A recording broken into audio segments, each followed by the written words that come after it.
A primer on memory reconsolidation and its psychotherapeutic use as a core process of profound change. By Bruce Ecker, Robin Tissick, and Laurel Hulley. Emotional learnings underlie and drive the vast majority of unwanted behaviors, emotions, thoughts, and somatization addressed in psychotherapy. For example, consider a man in his early 40s suffering from pervasive social anxiety who seeks relief in therapy. He is guided by the therapist to bring attention into what he's actually experiencing emotionally and somatically when among people, and for the first time in his life, he becomes explicitly aware of expecting harsh rejection from others if he were to say or do anything wrong. This previously non-conscious but fear-generating expectation had wordlessly defined the world of people for as long as he could remember. His emotional brain had learned this implicit model of how human beings respond to many frightening interactions with his explosive, angry, rejecting father in childhood, plus a few sizable reinforcements by 2 school teachers, male and female. His autobiographical memory and conscious narratives contained much about suffering his father's anger, but nothing about the generalized model that he carried into all social situations. So his social anxiety had been for him a mysterious affliction. With the shift from implicit to explicit knowing of what he had learned to expect, his anxiety now made deep sense to him as the emotion that naturally accompanied his living knowledge of how people respond. These learned constructs had never appeared in his conscious experience of anxiety. Such implicit constructs and models formed in early learning are well defined, yet rarely show up in conscious experience themselves, much as a colored lens just in front of the eye is not itself visible. A vast range of miseries is maintained by non-conscious emotional learnings, such as depression, that is really the deeply forlorn state of having learned from cold, critical parents that one is unworthy of love.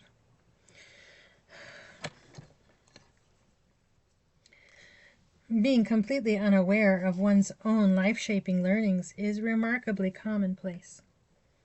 Unfading across the decades, emotional learnings display an inherent tenacity that is the bane of psychotherapists and their clients. Yet this extraordinary durability appears to be a survival positive result of natural selection, which crafted the brain such that any learning that occurs in the presence of strong emotion, such as core beliefs, constructs, and coping tactics formed in the midst of childhood suffering, becomes locked into subcortical implicit memory circuits by special synapses. And it appeared that natural selection had not created a key for that synaptic lock. After more than 60 years of research on the extinction of acquired responses in animals and humans, neuroscientists had concluded by 1989 that the consolidation of a learning in emotional memory was a one-way street, making consolidated learnings indelible, unerasable for the lifetime of the individual. Acquired emotional responses could certainly be suppressed temporarily in various ways, such as when an exposure procedure suppresses fear learnings through the process of extinction or through methods of affective regulation, for example, teaching relaxation techniques to counteract anxiety or building upon resources and positive thoughts to counteract depression. However, the research had shown that such counteractive measures do not actually dissolve or erase the original problematic emotional learning. Rather, they only create a second, preferred learning that competes against and can regulate or override an unwanted response in ideal conditions, but usually not for long under real-life conditions. Relapses are almost inevitable, particularly in new or stressful situations. No wonder therapists and clients often feel they are struggling against some unrelenting but invisible force. Indelibility implied that, despite their limitations, counteractive methods were the only possible psychotherapeutic strategy for reducing symptoms based in emotional memory. Their extreme durability makes negative emotional learnings one of the biggest causes of suffering in human life, and it seemed we were forever stuck with them. The Reconsolidation breakthrough. From 1997 to 2000, however, a major breakthrough occurred in our understanding of how emotional memory works. Several studies by neuroscientists showed that the brain does come equipped with a key to those locked synapses after all. Working with animals, researchers had reactivated a target emotional learning and then found that its locked neural circuit had temporarily shifted back into an unlocked, deconsolidated, labile, destabilized, or plastic state, which allowed the learning to be completely nullified, along with behavioral responses it had been driving. The labile circuit soon consolidates once again, returning to a locked condition, which is why researchers named this newly discovered type of neuroplasticity memory reconsolidation. The term reconsolidation is used by neuroscientists in two ways, however. It can denote the relocking of synapses in the final step of the natural process of synaptic unlocking and relocking, but it can also refer to the overall process of unlocking, revising, and then relocking the synapses, encoding a specific memory. The intended meaning is usually clear from the context. The pivotal research that guides use of reconsolidation in psychotherapy came when Argentinian neuroscientists Pedrera, Perez Cuesta, and Maldonado showed that memory reactivation alone was not sufficient for unlocking the synapses encoding a target learning. They identified a critical experience, described below, that is required in addition to the experience of reactivation in order to unlock a target learning. This full map of the brain's built-in process for unlocking an emotional learning, allowing new learning, and fundamentally unlearn, rewrite, and eliminate it during the labile period, is of momentous significance for the psychotherapy field.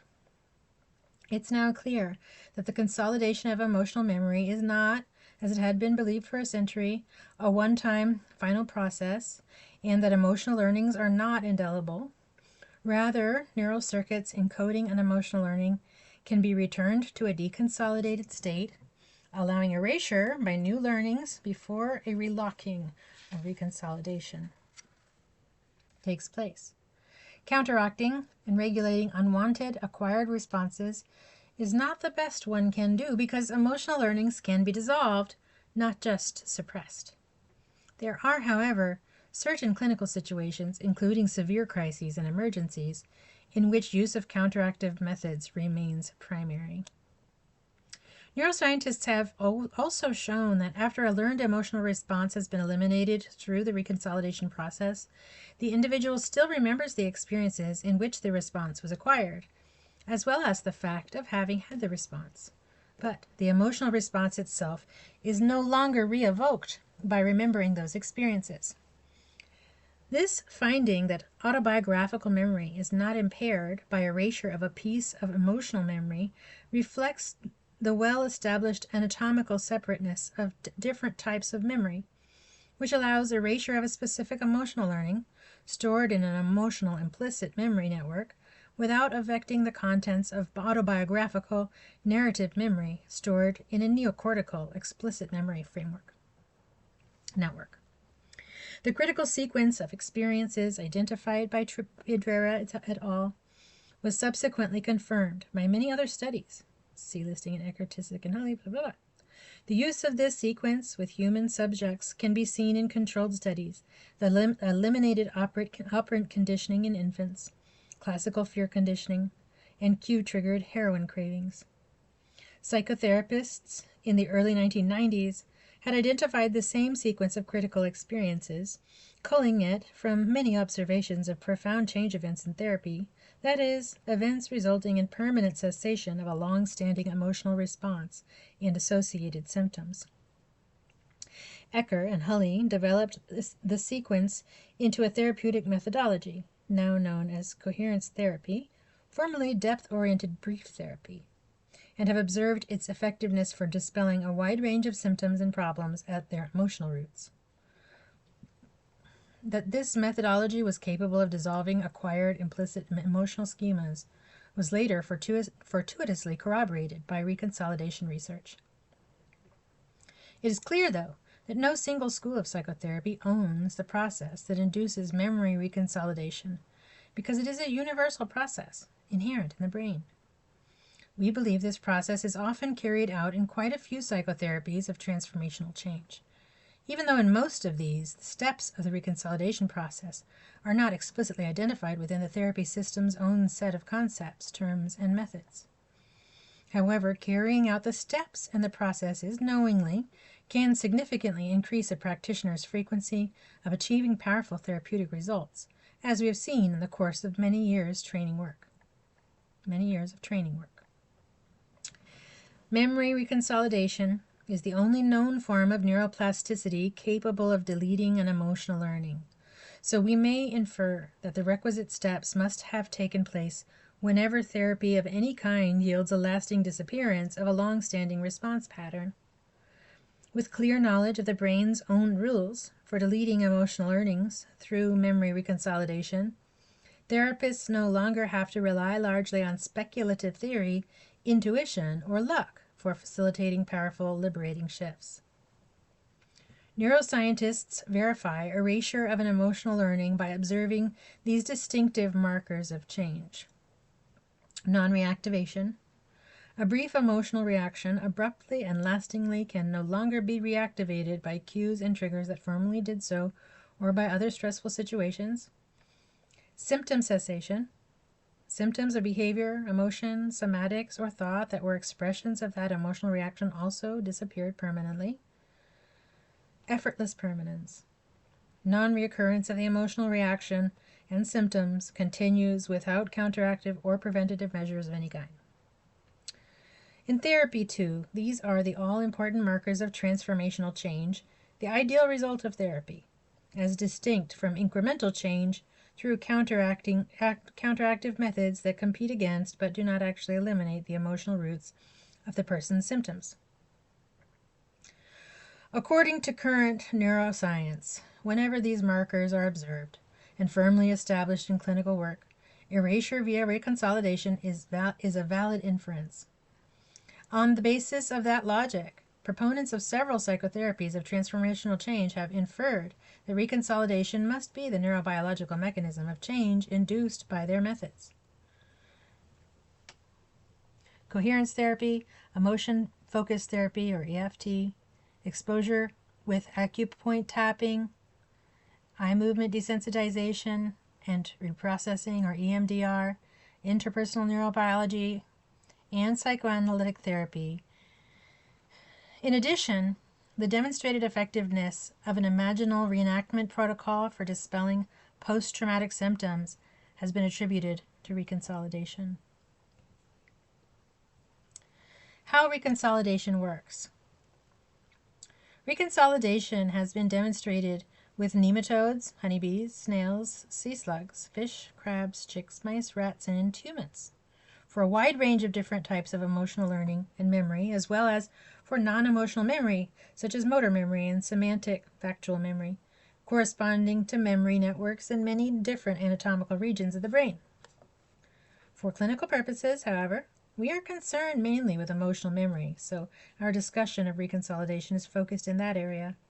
Happily, it isn't necessary for therapists to consider details of brain anatomy, because the sequence of experiences that launches reconsolidation is the same for all regions and types of memory studied. Requirements for deconsolidation: reactivation plus mismatch.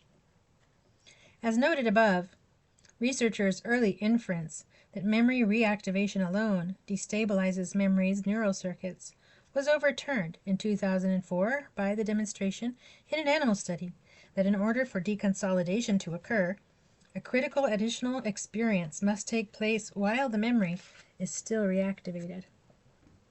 This second experience consists of perceptions that vividly mismatch, that is, deviate saliently from, what the reactivated target memory expects and predicts about how the world functions. Many subsequent studies also have demonstrated this requirement of mismatch for inducing deconsolidation. Interestingly, the mismatch can be either a full contradiction and disconfirmation of the target memory, or a novel salient variation relative to the target memory. If the target memory is reactivated by familiar cues, but not concurrently mismatched, synapses do not unlock and reconsolidation is not induced. In an article reviewing the research, Lee wrote, "It is not simply that memory reactivation must defer in some manner to conditioning. Instead, reconsolidation is triggered by a violation of expectation based on prior learning. Whether such a violation is qualitative, the outcome not occurring at all, or quantitative, the magnitude of the outcome not being fully predicted." Lee proposed that the existence of a prediction error signal from the subbrain region might be a crucial prerequisite for reconsolidation to be triggered. Despite the many demonstrations that reactivation alone does not induce reconsolidation, the early, premature conclusion that an emotional memory unlocks with every reactivation continues to be promulgated by science journalists and even some neuroscientists. They appear to be unaware of the well-established mismatch requirement, which may reflect the not uncommon time lag for widespread recognition of all findings in any rapidly emerging complex field. Reconsolidation window. After a target learning has been reactivated and mismatched, its neural circuits remain in a deconsolidated or labile state for about 5 hours, as demonstrated by a variety of animal and human studies. It is during this reconsolidation window that the target learning is directly revisable by new learning and can be radically unlearned and, as a result, no longer exist in emotional memory, without impairing autobiographical memory. After 5 hours, the labile neural circuits naturally reconsolidated and can no longer be altered by new learning until reactivation and mismatch experiences are again created. Precision of erasure. When a non-consolidated memory is unlearned and erased, erasure is limited to precisely the reactivated target learning without impairing other closely linked emotional learnings that have not been directly reactivated. This is shown both in an animal study using chemically induced erasure and in a human study using endogenous behavioral erasure. Likewise, Kent, Sutter, and Vervliet demonstrated a human study that erasure of a learned fear did not impair autobiographical memory of the experiences in which subjects had acquired the conditioned fear response. Reconsolidation versus extinction. Researchers have shown that reconsolidation and extinction are neurologically distinct processes, and that they can occur either entirely independently of each other or simultaneously with a complex interaction. As noted earlier, it's well established that extinction training forms a separate learning in a physically separate memory system from that of the target learning, and the extinction learning competes against, but does not unlearn or replace the target learning.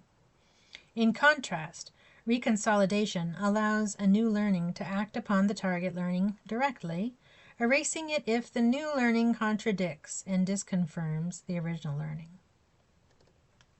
Some studies have used a protocol identical to extinction training during the reconsolidation window to create the new learning that contradicts and erases the target learning.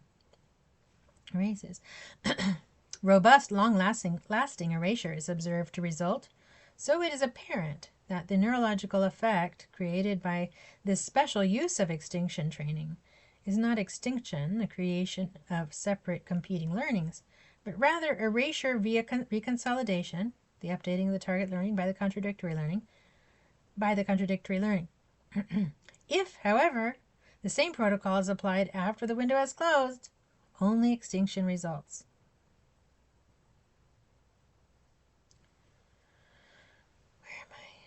Thus, a particular behavioral learning procedure can have quite different neurological effects and behavioral consequences depending on whether or not it is carried out during the reconsolidation window. Reconsolidation cannot be reduced down to facilitated extinction, was the conclusion of the study by Davarchi and Nader. When the procedure traditionally termed extinction training is applied during the reconsolidation window, and the result is unambiguously not extinction, the procedure is that in that instance could more appropriately be labeled memory update training rather than extinction training, to avoid conceptual errors and confusion. Indeed, the beauty of the reconsolidation window is that during that window, to unlearn is to erase. However, the century-old, deeply familiar label of extinction has tenaciously stuck with this protocol even in the situation just described where it does not produce extinction. Researchers and science journalists typically refer to this procedure as, for example, extinction-induced erasure, extinction training during reconsolidation, the memory retrieval extinction procedure, and erasing fear memories with extinction training. We describe this potentially misleading situation here so that our readers may be spared some unnecessary confusion. The extinction training protocol is well suited to research requirements because of its simple, well-defined structure, but it is only one of a potentially unlimited number of forms in which new learning may occur during the reconsolidation window. Utilizing memory reconsolidation in psychotherapy. Summarizing the discussion above, we now know from both reconsolidation research and clinical observations that the behavioral process of transformational change of an existing emotional learning, following the brain's rules for unlearning and erasing a target learning, consists of these 3 steps. 1. Reactivate. Re-trigger, re-evoke the target knowledge by presenting salient cues or contexts from the original learning. 2. Mismatch, unlock. With reactivation occurring, create an experience that is significantly at variance with the target learning's model and expectations of how the world functions.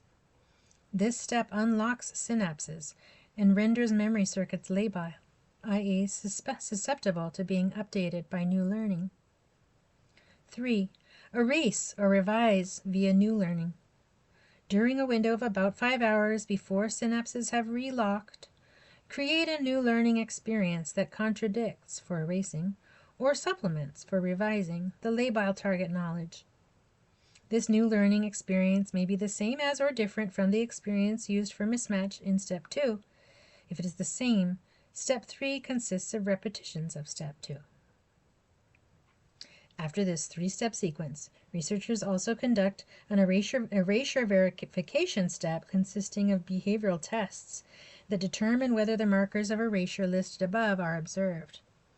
We refer to this as Step 5 for verification and carry it out in therapy also. Steps 1, 2, 3 above, which we call the transformation sequence, appears to have a potential for significant enhancement of the practice of psychotherapy because it is the brain's built-in core process for transformational change of acquired responses. Importantly, this sequence is a series of experiences defined without reference to specific techniques for bringing about those experiences. This means that in its application to psychotherapy, it can be carried out by therapists using their own choices of experiential techniques from a range of possibilities that may well be limited only by the inventiveness of therapists. The erasure sequence is a theory-independent, universal meta-process, and as such it can richly foster integration within the psychotherapy field. In Unlocking the Emotional Brain, we examine case studies from 5 different experiential psychotherapies with methods that differ greatly from one to another: AEDP, coherence therapy, EMDR, EFT, and IPNB. And we show that all 3 steps of the transformation sequence are detectable in the implementation of each therapy and appear to be responsible for the effectiveness of each in bringing about transformational change. This consequence, therefore, may serve as a cross-platform map and shared language with which practitioners, researchers, and clinical teachers and trainers can understand and communicate about diverse psychotherapies in a unified, meaningful manner. Dwell with us for a moment on the new learning that serves to rewrite and erase the target learning in step 3 above. Quite different forms of new learning have been used in the many research studies of endogenous reconsolidation. For clinical use, what is clear is that the new learning must feel decisively real to the person based on his or her own living experience. In other words, it must be experiential learning as distinct from conceptual intellectual learning, though it may be accompanied by the latter. It is often extremely useful to guide new learning experiences in imagination, taking advantage of the fact that the emotional brain hardly distinguishes between imaginally and physically enacted experiences. Carrying out each step of the transformation sequence requires detailed knowledge of the target emotional learning, but a psychotherapist is of course initially completely in the dark about that with each new client. Neuroscientists, in contrast, know all the details of the target learning because in a reconsolidation study they first create the emotional learning to be erased. Instilling that learning in subjects occurs on day 1 of any given lab study. Then on day 2 they make use of their knowledge of the target learning in every step of the 3-step process of erasure. Reactivation of the target learning, creation of an experience of mismatch of the target learning, and creation of an experience of new learning that contradicts and rewrites and thereby erases the content of the target learning. Researchers could not carry out these crucial 3 steps for erasure if they did not know the specific content of the target learning. It follows then that in therapy some preparational steps are necessary in order to gain access to the ingredients needed for following the recipe of the transformation sequence.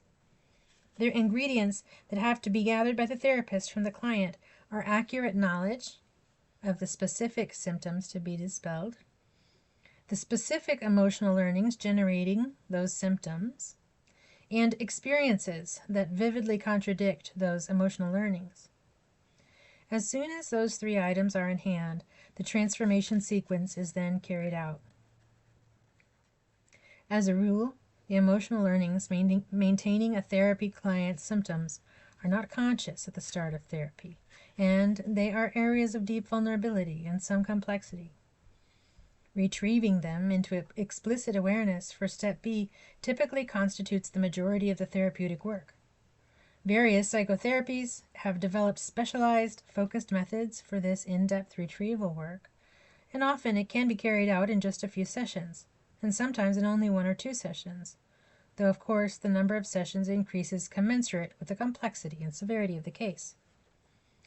On the basis of knowing the specific makeup of the client's retrieved underlying learning, the therapist then begins step C, the task of finding a vivid contradictory experience to be used both for mismatch in step 2 of the transformation sequence and for new learning in step 3. Finding mismatch material means finding living knowledge from the client's own experience or creating a new experience that contradicts the target learning. Either can serve as knowledge that contradicts, rewrites, and eradicates the target learning. Thus, in the clinical situation, a preparatory process consisting of the following 3 steps is needed initially in order to carry out the transformation sequence identified in reconsolidation research. A. Symptom identification. Actively clarify with the client what to regard as the presenting symptoms, the specific behaviors, somatics, emotions, and or thoughts that the client wants to eliminate, and when they happen, that is, the percepts and contexts that evoke or intensify them. This information is needed for embarking on step B efficiently. B. Retrieval of target learning. Retrieve into explicit awareness, as a visceral emotional experience, the details of the emotional learning or schema underlying and driving the presenting symptom. Knowledge of this material, in turn, allows the therapist to carry out step C, identification of disconfirming knowledge. Identification of disconfirming knowledge. Step C. Identify a vivid experience, past or present, that can serve as living knowledge that is fundamentally incompatible with the model of reality and the target emotional learning retrieved in step B, such that both cannot possibly be true. The disconfirming material may or may not be appealing to the client as being more positive or preferred. What matters is that it be mutually exclusive, ontologically, with the target learning. It may be already part of the client's personal knowledge, or may be created by a new experience. It will be used to carry out step 2 of the erasure sequence, the mismatch that destabilizes the target learning. By systematically seeing to the fulfillment of the 7 steps, A, B, C, 1, 2, 3, V, therapists can bring about liberating therapeutic shifts with optimum efficiency and consistency.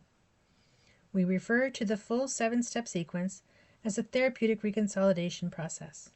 The therapeutic reconsolidation process, which you can see in table 3. Okay, case illustration. Our example of the man with social anxiety can illustrate how the process unfolds, though here only a brief sketch is possible. The therapist in this case was a practitioner of coherence therapy, which has a methodology that explicitly guides steps A, B, C, 1, 2, 3, V. The man initially described his problem as feeling tense, anxious, tight, and held back whenever he was among people, with a long list of unhappy results in his life.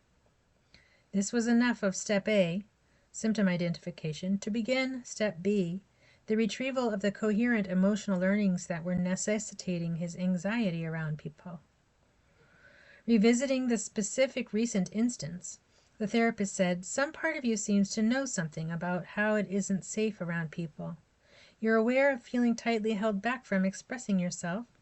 So see if you can let this part of you that knows and feels the jeopardy finish this sentence without pre-thinking it. I better not just say whatever's on my mind here, because if I did..." What arose spontaneously to finish the sentence wasn't words. It was the image of his father spewing anger. The therapist asked, "Was it with him that you learned it wasn't safe to express yourself?" He then described a childhood riddled with bullets of harsh, piercing anger from his father.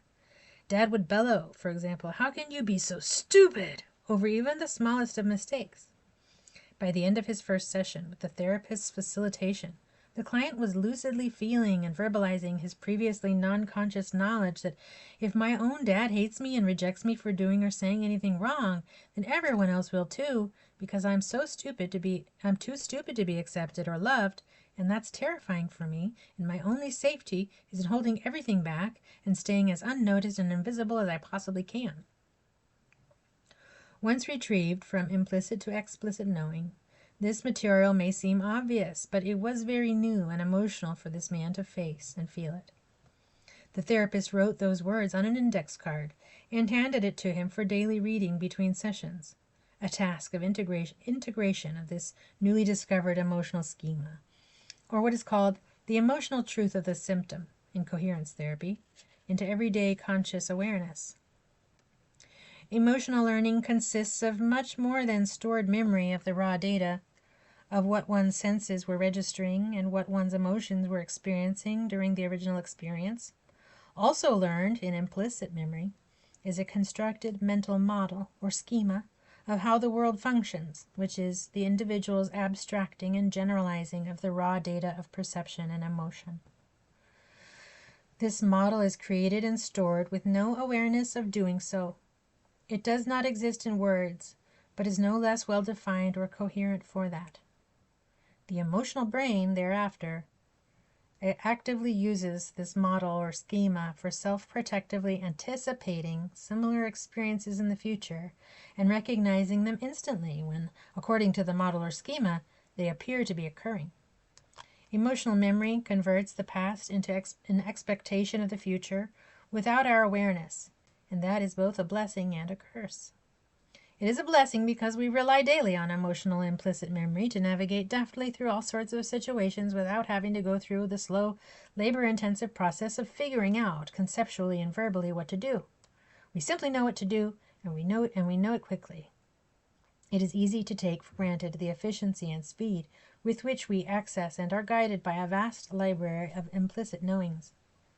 Yet our emotional implicit memory is also a curse, because it makes the worst experiences in our past persist as felt emotional realities in the present.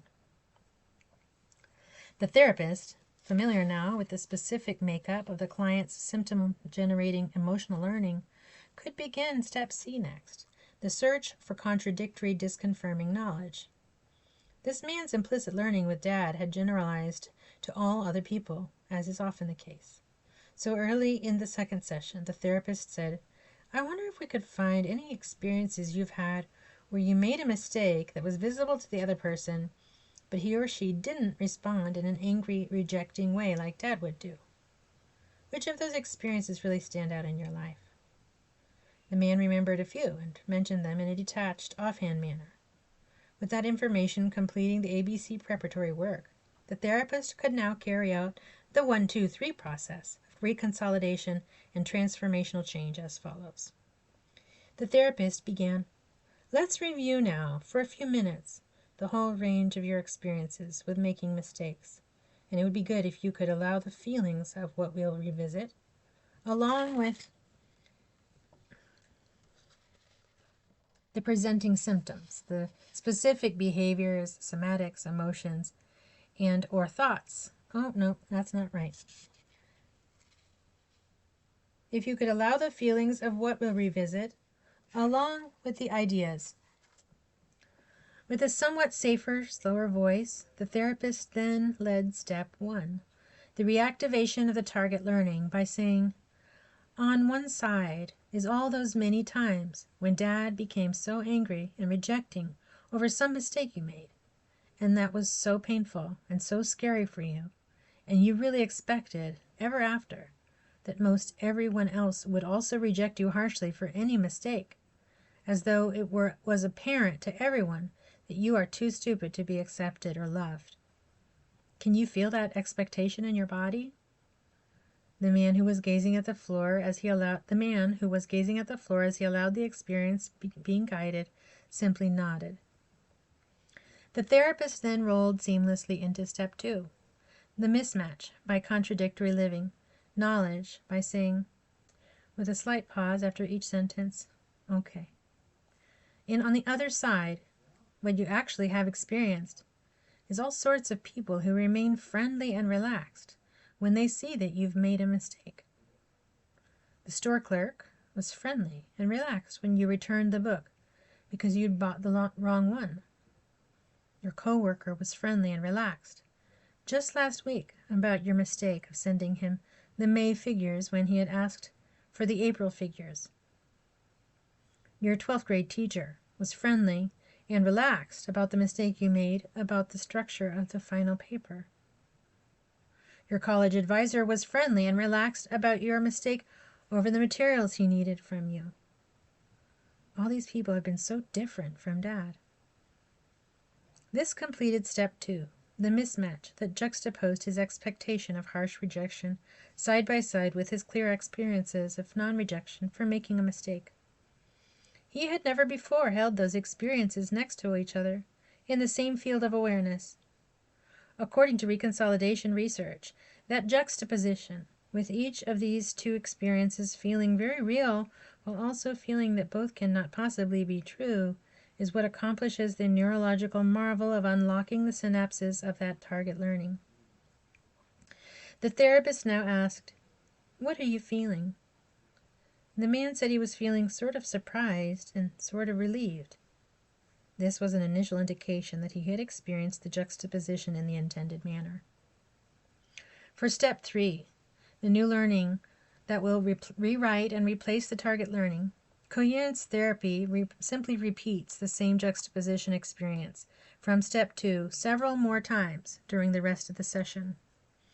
This can be done as a structured technique of re-guiding, or in a more naturalistic manner by simply expressing empathy or interest in the juxtaposition experience itself, for example, by saying, "I'm wondering how it is for you to be in touch with both sides like this, your deep old expectation that most everyone will react harshly like Dad to any mistake, and your own observations again and again that most people don't react like Dad to a mistake you've made, and instead they stay friendly and relaxed.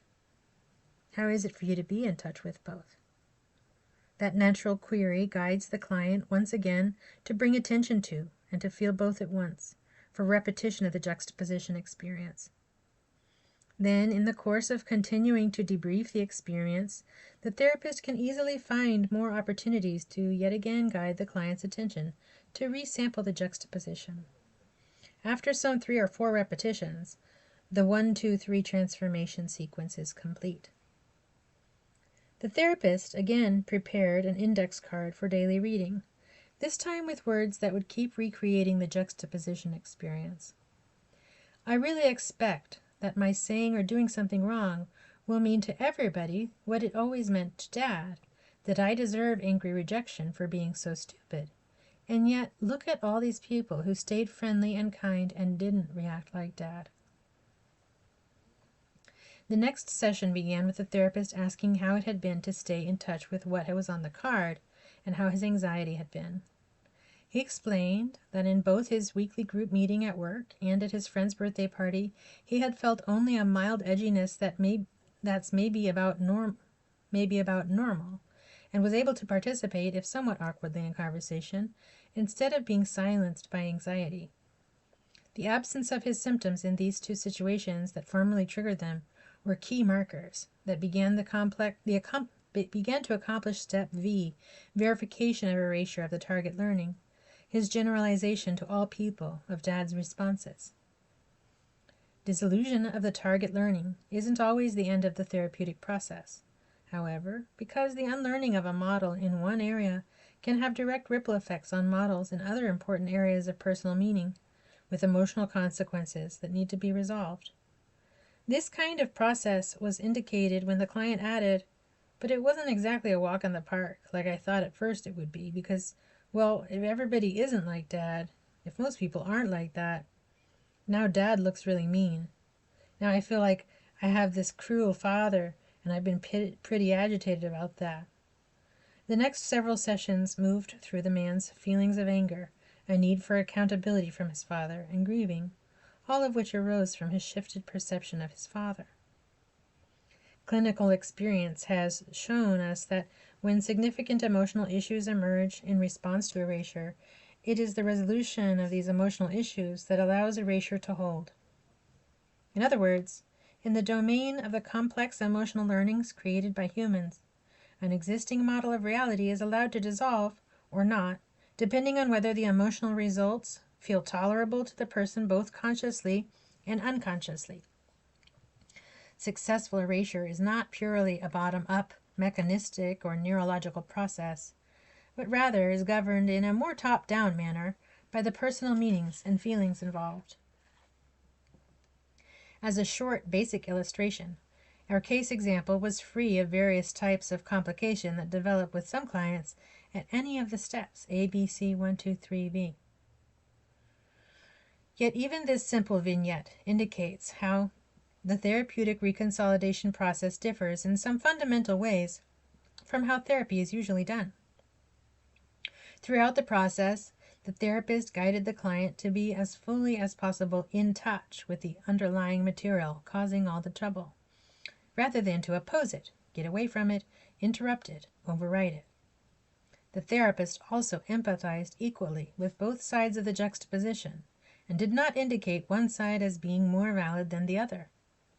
Because for the therapist, to take sides would be to foreclose the emotional brain's own process of determining what to regard as false, and would set up a counteractive process that only suppresses the target learning rather than a transformational process that dissolves it. The emotional coherence framework.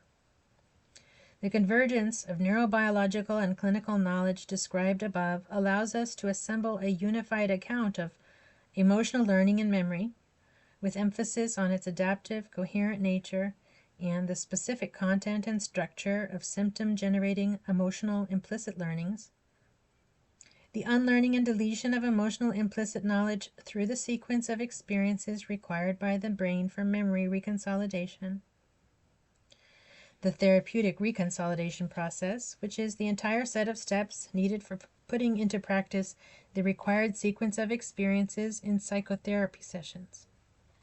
We call this unified body of knowledge the emotional coherence framework. And in our own clinical practices, we have seen its value for facilitating liberating therapeutic breakthroughs consistently. New learning always creates new neural circuits, but transformational change occurs only when new learning radically unlearns, unwires, and replaces an existing learning, rather than merely forming alongside existing learning and competitively regulating it. The use of new learning to erase an existing unwanted learning is precisely what the therapeutic reconsolidation process achieves. It consists of steps that guide therapy, yet allow an extremely broad range of techniques to be used for guiding the key experiences. So a therapist's individual style of working continues to have great scope of expression. It involves richly experiential work that utilizes a therapist's skills of emotional attunement and focuses the placement of empathy so as to cooperate closely with the brain's rules for accessing and dissolving the emotional learnings at the root of the client's presenting symptoms. Major, long-lasting symptoms, entrenched negative reactions, insecure attachment patterns, unconscious core schemas, and emotional wounds can cease as soon as their very basis, a cluster of particular emotional learnings, no longer exists. When a person in therapy retrieves his or her emotional learnings into awareness experientially, these learnings are always found to be both specific and completely coherent. They fully make sense in light of actual life experiences and are adaptive in how they embody the individual's efforts to avoid harm and ensure well-being. In the clinical field, there is already much recognition of the importance of coherence in an individual's conscious narratives of life experience. That, however, is neocortical coherence.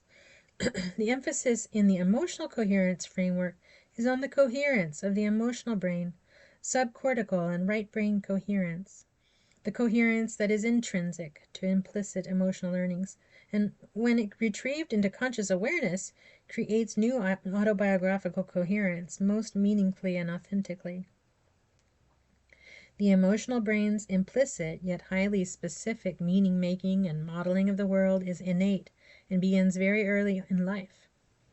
For example, infants 3 months old form expectational models of contingency and respond according to these models. And 18-month-old children can form mental models of other people as wanting things that differ from what they themselves want, and will give the other what he or she wants, and can form models that distinguish between intentional and accidental actions.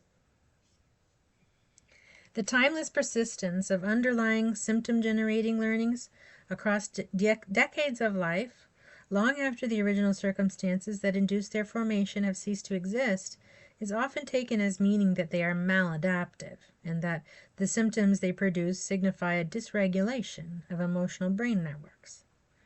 The emotional brain, particularly the subcortical emotional brain or limbic system, is likewise often described as primitive and irrational. However, these pathologizing and pejorative terms prove to be fundamentally at odds with what research has revealed about the inherent durability of emotional learning and its astute, experience-driven modeling. The faithful retriggering of one's early learnings is, in fact, exactly what natural selection crafted the brain's emotional learning centers to do, not a faulty condition of disorder or dysregulation, unless one is prepared to say that it is a dysregulation of evolution itself, not of the individual. Memory research and clinical observations thus support a non-pathologizing, coherence-focused, top-down model of symptom production in the wide range of causes where symptoms are generated by emotional implicit memory. This is the central framework, this is the central perspective of the emotional coherence framework. Some symptoms have causes other than learning and memory, of course, such as the genomic causes of autism spectrum conditions or the biochemical causes of hypothyroidism-induced depression. Viewing symptom production as dysregulation may be accurate in such cases. The tenet that a person's unwanted moods, behaviors, thoughts, or somatization may be generated by unconscious emotional learnings or conditioning has figured in many forms of psychotherapy since Freud's day. But the approach within the emotional coherence framework is new. Firstly, in guiding swift and accurate retrieval of those emotional learnings, bringing them experientially into direct awareness, and secondly, in its non-theoretically based research corroborated methodology for prompt dissolution of those retrieved learnings at their emotional and neural roots through memory reconsolidation. Conclusion. Reconsolidation research has revealed, for perhaps the first time in human history, the process that commutes the life sentence of problematic emotional learning. The 7-step therapeutic reconsolidation process represents the direct translation of this research to psychotherapy in technique-independent and theory-independent terms. It is a map of the facilitation of this brain's built-in process for dissolving existing operative emotional learnings, and it stands outside of all particular systems and schools of psychotherapy. Beyond enhancing the effectiveness of individual therapists, the therapeutic reconsolidation process has rich ramifications for the psychotherapy field that include a unified understanding of diverse therapies of transformational change, clarification of when insecure attachment learnings are or are not involved in a given client's problem, and a serious challenge to non-specific common factors theory by identifying the role of specific factors in transformational change. What fertile ground for the emerging field of neuropsychotherapy!